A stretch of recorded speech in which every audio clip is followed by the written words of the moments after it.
Hello and welcome to another ATP Geopolitics video with myself, Jonathan MSP. This is the Ukraine War Frontline update for the 14th of May 2023. Let's get straight to the northeast sector. I might have to truncate this as I'm due out pretty soon, cutting it pretty fine here. So we have the Kupiansk to Svatva to Kreminna front line. On my map, that looks like this: Kupiansk, Svatva to Kreminna. Kreminna's down south of that map. Pretty Volon's map suggests that yes, there's been some gains for the Ukrainians here. The Russians are attacking in the Liman Pershi area towards Madyutivka. But otherwise, not too much has changed. Russian forces, according to the ISW, American military think tank, Russian forces continued limited ground attacks northeast of Kupiansk and northwest of Svatva on May the 13th. The Ukrainian General Staff reported that Russian forces attempted to improve their tactical positions and conducted successful offensive operations near Mazyutivka and Novoselivska and Stelmakivka. So all the usual kind of places around there. Russian sources claim that their forces continued offensive operations in the Kreminna area.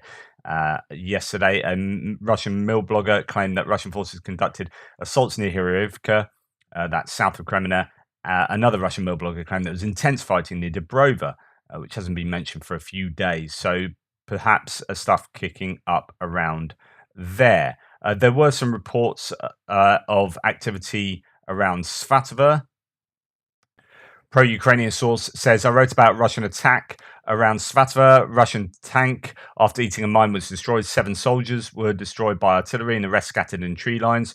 And they were then picked off by drones. So an additional 12 of them died. So that would be 19 Russian soldiers dying and a tank being taken out. That's around Svatva. Not sure of the geolocation of that, but or indeed the verification of that. There is some video footage, of course. So that's somewhere around Svatva, some activity. But basically, yeah, we'll pass down. Stelmakivka is there. That's to the west of Svatva. And then activity hotting up in the Kreminna forest and around Dobrova, which is just there when it comes up. Yeah, Dobrova there.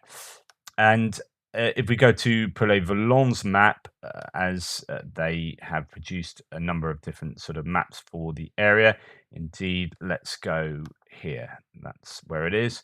So we have pressure around the Svatva area from the Russians, as indicated by that map, by the red arrows. And then that's pretty much it until we get to Bakhmut. And what's going on towards Bakhmut? Well, Bilohorivka, some activity for the Ukrainians gaining a little bit territory there, but we've heard that Russians have gained territory near Bilohorivka as well. And then quite a lot of activity around Berestova that I haven't really heard too much about, but indicating that there could be Ukrainian gains there, but as well as Russian gains. And I'm not sure. I've been trying to look at the dating for what these gains as what time frame they refer to, but I just can't see it on this. But anyway, that's the front line all the way down to the northern Bakhmut area, and then we have activity taking place in Bakhmut. If we go to, we'll go to the war map and map. This is a bit of an overview, but it doesn't give you the northern and southwestern areas. But you can see that there's pressure from the Ukrainians continuing to the north.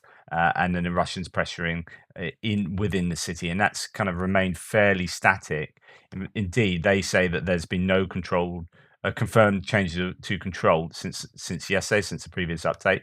Suryat map says that the Ukrainians have made new advances around Hryvnia, Orakovo, Vasilivka, and Zalizhnyansky, and they indicate that their mapping in that northern area has receded quite a lot in terms of Russian control. So you can see that the pro-Russian map in red here, Suryat maps, and pro-Ukrainian map, deep state map in yellow. Deep state map hasn't really recorded too much change from over the last 24 hours. So I'm not quite sure whether the Ukrainians have continued to make gains, but that just hasn't been recorded, or whether they have stalled a little bit in their localized counterattacks, OPSEC and all that as well to take into account. But there's been I've done quite a bit of change to the red line here in this whole northern area. It has been pushed back As you can see, the road coming into the north here, the 00506 highway, has got some breathing space now. So if you remember, the Russians were right here. They were in trench lines that pretty much almost physically interdicted the road. They'd be pushed right back now. So there is good argument to say that that road is now usable, at least up until, well, yeah, through Kreminna and up till there. So yeah, it could be that both roads have now got that breathing space that they need in order for the Ukrainians to supply their defenses within the city. So no reports says of the area south of Bakhmut it looks a lot better. Various units have enlarged the buffer zone south of Ivaniska, and progress is also being made along the canal. The AFU has made some territorial gains west of Kupiansk, while northern Klishchiivka looks good as well. Wait for confirmation. And a few other bits and pieces. There is a claim, totally unverified, that the Ukrainians have taken out 3 Russian colonels and seriously wounded a 4th south of Bakhmut in Klishchiivka. There were certain rumors that Klishchiivka has been liberated. I don't think that is the case, but there will be pressure on Klishchiivka. There still appears to be, both mappers seem to think that the Russians are still in this pocket here.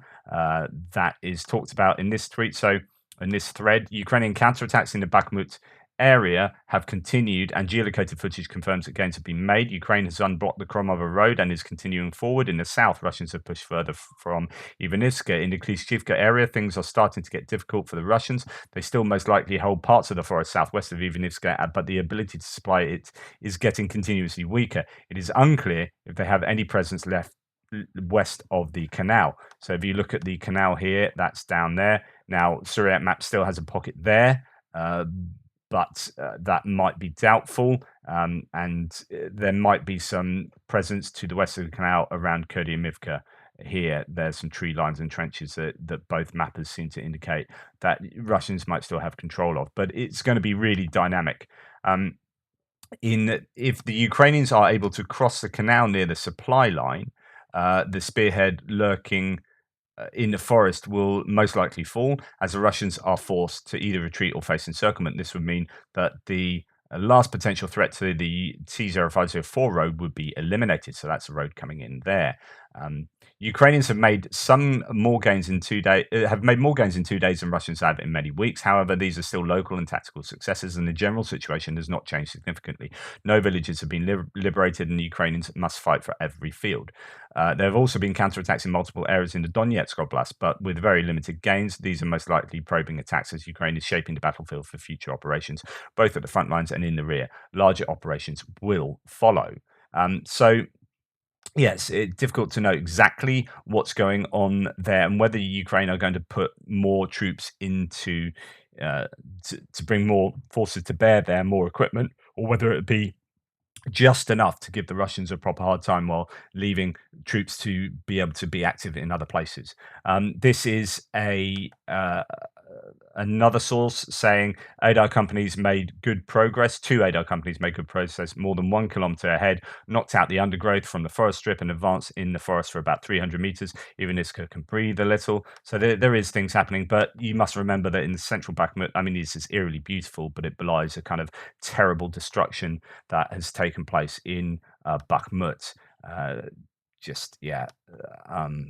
Horrific, but strangely eerily beautiful as well. But yeah, terrible. So just a kind of stylization of the photographs there. So that is what's taking place in sorry, wrong map, in Bakhmut. You can see the pressure to the north. And in the city centre, still Russians pushing in the northern part, the western outskirts, and also in the central part.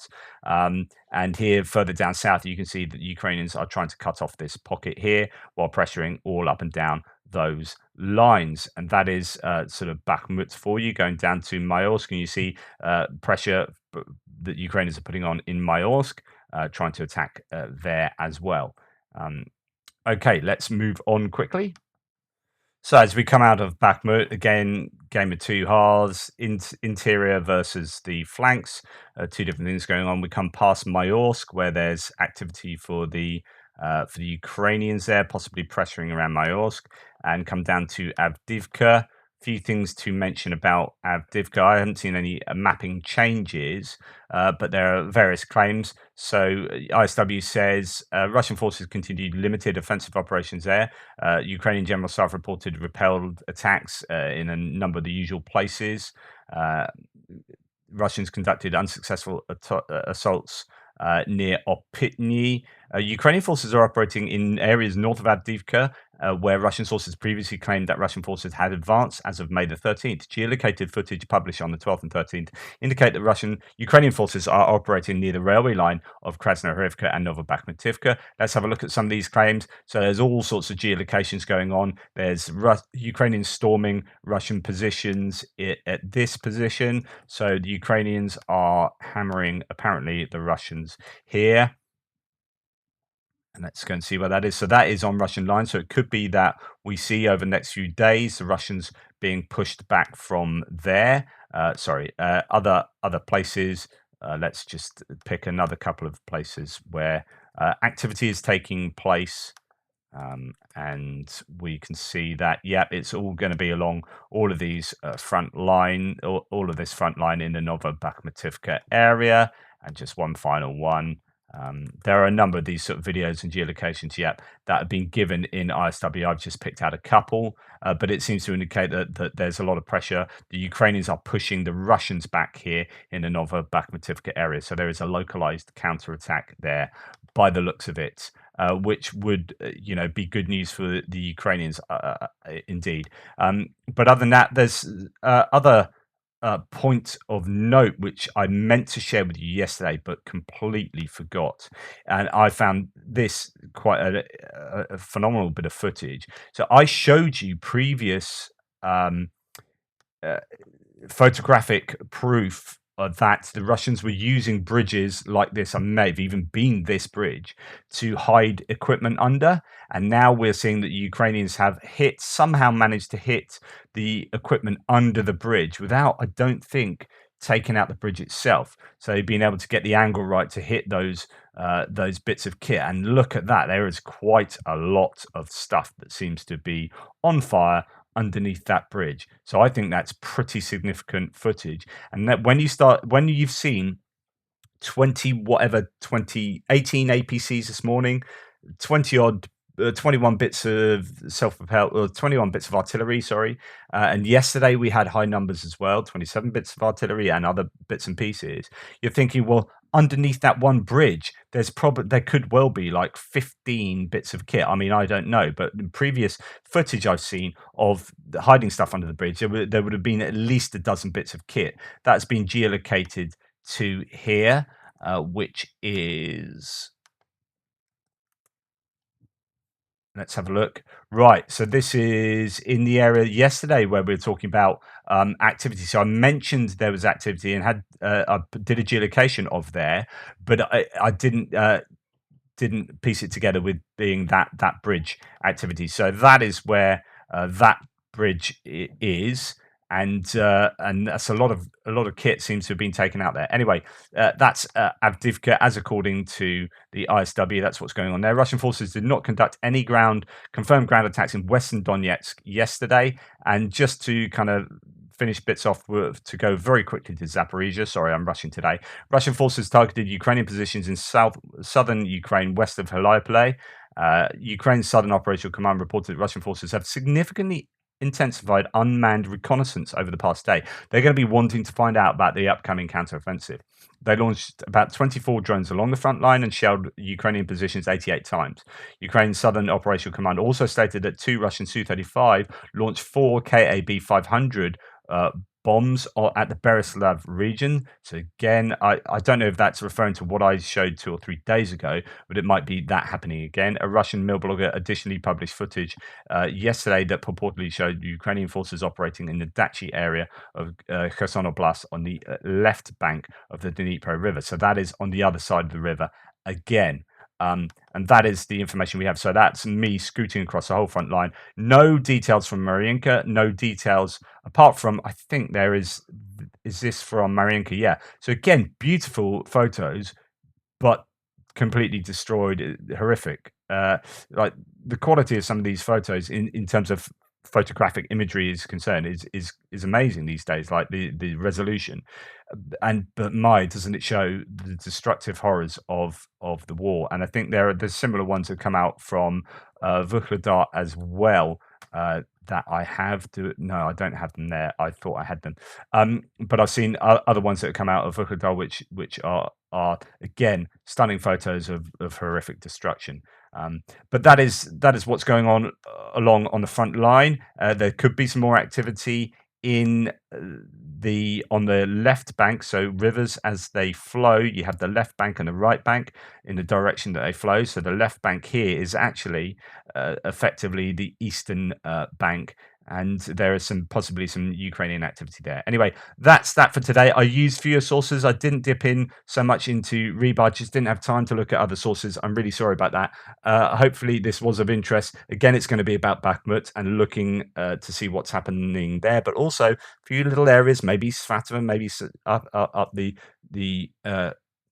well, both the Seversk area here, there might well be activity. I don't know. Poulet Volant seems to suggest there is, and different activity perhaps going on. Russians pressuring in certain places, Ukrainians pressuring in certain places around Kupiansk or around Svatova. And then keep an eye out for Adivka as well. And of course, Kherson to see if any cross Dnipro River activities take place. Anyway, take care. Tulpit. Speak to you later.